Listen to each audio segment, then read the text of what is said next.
சிங்கப்பூரில் ஐயப்பனுக்கு பஜனை நடத்துகிறா சொல்லியிருந்தாங்க. சரின்னு பார்க்க போகலான்னு கிளம்பியாச்சு. ஏன்னா நம்ம இந்தியாவில் பார்த்துருப்போம், தமிழ்நாட்டில் பார்த்துருப்போம். சிங்கப்பூரில் எப்படி பஜனை நடத்துகிறான் பார்ப்போமா. அது எங்கே இருக்குன்னு பார்த்தீங்கன்னா புக்கித் பஞ்சாங்கில் அமைஞ்சிருக்க முருகன் கில் டெம்பிள் தான். அங்கே போய் பார்த்தோம்னா முருகன் மலை மேலே காட்சி அளிக்கிற மாதிரி இருந்துச்சு தோற்றம்லாம். போய் உள்ளே போய் பார்த்தா வள்ளி தேவானோட நம்மளுக்கும் காட்சி அளிச்சிருந்தார். அப்புறம் முருகன்ட்ட ஆசீர்வாதம் வாங்கிட்டு ஐயப்பனை தேடி போனால் புலிமேல் அமர்ந்திருந்தார். பக்கத்தில் பார்த்தா 18 படி கொண்ட தனி சன்னிதானமே வச்சுருந்தாங்க. ஐயப்பன் போய் என்னடா பஜனைன்னு சொல்லியிருந்தாங்களே, என்ன பண்ணுறாங்க பார்த்தா படிப்பூஜை நடந்துகிட்ருக்கு. படிப்பூஜையும் பார்த்து நம்மளுக்கு ஒரு கொடுத்து வச்சுருக்கேன்னு பார்த்தா ஐயப்பனுக்கு அலங்காரம் பண்ணி தீபாரணை காமிச்சிட்டு இருந்தாங்க. அப்படியே மெய் மறந்து ஐயப்பனை தரிசனம் பண்ணால் பக்கத்திலே சாமி ஊர்வலமாக ஐயப்பனை ரெடி பண்ணியிருந்தாங்க.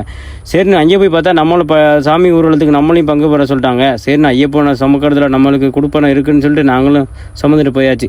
இந்த கோயிலில் பார்த்தீங்கன்னா இருமுடி கட்டுதல் நடக்குது. எப்போன்னு பார்த்தீங்கன்னா 21/12/2025 தாங்க நடக்குது. இந்தியாவில் மாதிரி இருமுடி கட்டி நெய் அபிஷேகம் எல்லாமே அதே கோயிலில் பண்ணிடுவாங்களாம் 18 படி ஏறி. அதனால் எல்லா சாமியிலும் பஜனை இருமுடி கட்டுதலில் மறந்துடாமல் பங்கேற்றிருக்காங்க. நாங்களும் அன்னதானத்தை கியூவில் நின்றுட்டு அப்படியே ஐயப்பனோட அன்னதானம் வாங்கி சாப்பிட்டோம். ஏன்னா அவர் அன்னதான பிரபு. மறக்காமல் ஃபாலோ பண்ணிட்டு ஃப்ரெண்ட்ஸ் அண்ட் ஃபேமிலிக்கு ஷேர் பண்ணிடுங்க.